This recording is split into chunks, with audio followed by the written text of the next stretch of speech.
are the Rockets 14 games in, and where are they headed? Jackson Gatlin from the Locked On Rockets podcast is joining us. Thanks for being here, Jackson. Always good to see you. Always a pleasure to come here and talk Rockets, especially when the team is playing as well as they are to start this season. Yes. Exactly. So, tonight's topics, they're on these cards, okay? Now, our answers will be using the Dunkstronaut, right? Because everyone loves the Dunkstronaut. And basically, ascending, descending, or no change. That's how you're going to answer these topics. Everyone good? Here we go. All right, first one up. First topic is this. Jaylen Green's all-around consistency. Ascending, descending, or no change. Guys, put up your... All right, we've got 2 ascendings and no change as well. Jackson, I'm with you, no change. I just think he's the same guy. You know, it's tough to say that he's the same guy. I do think we're seeing some improvement. But when you look at Jaylen Green, he's a guy that for this Rockets team to be the best version of themselves, he absolutely has to be a more consistent focal point of the offense. You look at the way that Ime Udoka has basically decided to kind of utilize his lineups this season. The onus is on Jaylen to basically run the second unit for this Rockets team. He has to go out there and provide pretty much all the offensive production of that second unit with guys like Aaron Holiday, Jason Tate, Jeff Green out there. And we've seen some moments where he's kind of shied away from that challenge, unfortunately. We've seen some inconsistent offensive performances from him. We've seen some incredibly great performances. He has to get better at just being consistent on a game-by-game basis, especially when so much of the offense is predicated on his success with that second unit. I agree that on your points, but I will disagree overall because he's ascending. I mean, this guy is actually playing a little defense now. I'm not saying he's playing great defense, but he's playing some defense now. He's a great talent, a great kid. We're talking about the Texans earlier. They're learning on the job. I know he's been on the job, but I think he's ascending. I really do. I like the guy's game. And yes, he has things to work on, but I think he's ascending. It's ascending for me as well. Jackson, I totally understand what you're saying, especially about running the second unit and him shying away from that at times. But I do think, still being a young player, I think he's buying in to what Ime Udoka is saying. And I think it's going to take a little bit more time, but I do think he's in an upward trend right now. All right, next one up is, this one's easy. The card says team defense. Oh, well. Can we just all have them all take off? Are you surprised, though, Jackson, how quickly this team has embraced Ime and his defensive philosophy? Honestly, Jason, no. In talking to some of the coaches, the players, agents, people that have been around this Rockets team for the past couple seasons, a lot of the guys that were on this team were craving an identity that was kind of missing for the past couple years with the Steven Silas era of Houston Rockets basketball. So when Ime came in with a clear vision and a defense-first mentality, a defense-first identity for this squad, they embraced it and they've gone full bore with it to where you're seeing guys that are making defensive plays that we didn't think was possible in the past. I largely thought that some of the frustrations or concerns with Alperen Sengun's defense in the past were largely overblown. Now you're seeing him, he's arguably one of the Rockets' better defenders in that starting lineup. And sometimes when he goes to the bench, they actually struggle defensively. Yeah, I was going to mention Sengun. I love that name over the PA system. Alpi has gotten better defensively. I mentioned Jaylen earlier, but this guy, Ime is out of Pop's program, right?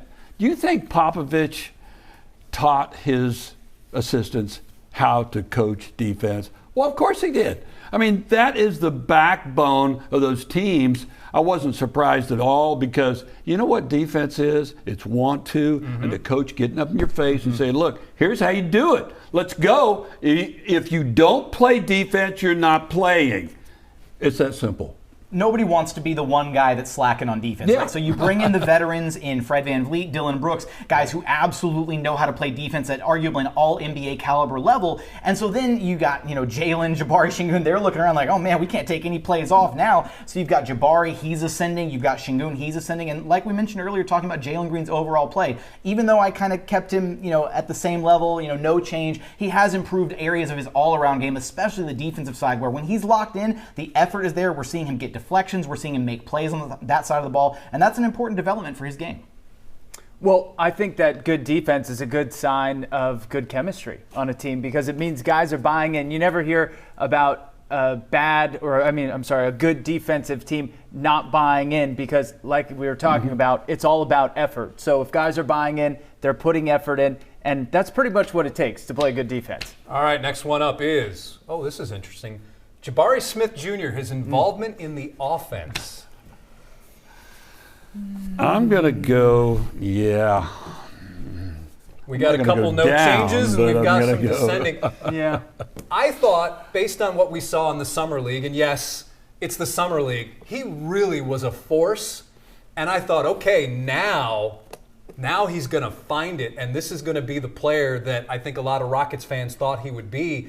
But, Jackson, where do you see him fitting? Because it doesn't seem like, he didn't play in a fourth quarter in one game, so what's going on there, and why are we seeing this from our eyes, from our vantage point? It's really tough with Jabari because I think, you look at the Summer League performances and you got kind of a glimpse of, oh man, this is the guy that this is who this player can be, right? He can maybe shoulder a bit more of an offensive burden. But even Jaylen has had to take a little bit more of a backseat offensively. The bread and butter for the Rockets offense has been the Alperen Şengün, Fred VanVleet two-man game, that pick and roll action between those two guys, a lot of fast chemistry growing between them. So even Jaylen has had to take a bit of a backseat offensively, which has relegated Jabari to at times the fourth or even maybe fifth option behind Dillon Brooks sometimes, depending on if he has it going in a given game. But Jabari has this unique skill set where when you need a bucket, when you need somebody to make a shot, getting him in the at the elbow or in the mid post area where he can face up a defender, or if it's a smaller guy, get him on his back and get to that turnaround jump shot that he has. He's money from the mid range, and I've been saying this since the midway point of his rookie season.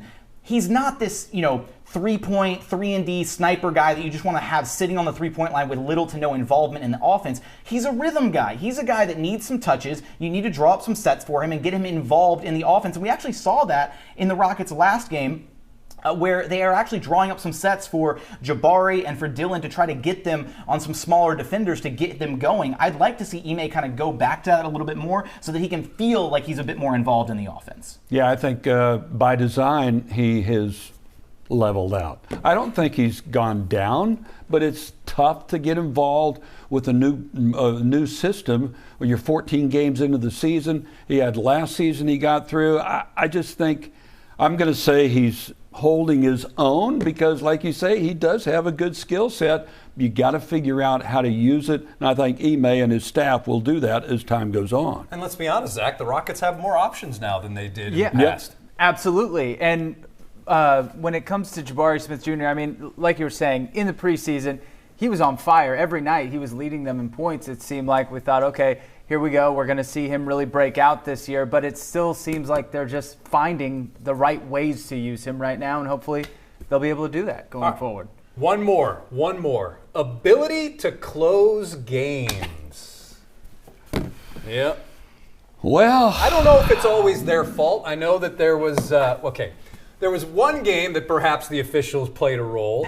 You're saying ascending, huh? I'm going to say ascending because I think their ability to close games has actually gotten a lot better. It's their ability to close certain quarters is the issue. So we're seeing moments where this team has stretches where they look really, really dominant, where they look really good. But then, they'll have those kind of mental lapses, those young lapses at the end of a quarter where, we saw the other game where Tari Eason had the inbounds pass with 4 seconds left to play, and he throws the ball in, and then suddenly it turns into a wide open three-pointer for Paul George in Los Angeles. Those are unacceptable mistakes that you cannot have when you're trying to close out teams that are better than you. So for me, I do think their ability to close games has gotten better. Their inability to close out certain quarters is why some of these games have been so incredibly close so far this season. It's the immaturity of some of those players not being able to make the plays. But like against Denver the other night, they did. They kept the pressure on. Denver was going to make a run. Okay, they were up big on the Nuggets. You knew the Nuggets were going to make a run. They did, and they were able to hold them off. So I like that. So initially I went there. I'll agree. You've changed my mind. I'm going to go here. just spinning the dunkster on every which way, right? Some gravity, and I feel, when you look at all the Rockets have been through, the fact that they're even in these games, because in the past they play 2 or 3 good quarters and they'd be like, all right, it looks like we're done, guys. And now you have these veterans and a coaching staff who are clearly showing them how to win and how to play on a nightly basis in the NBA. So really, it should be ascending.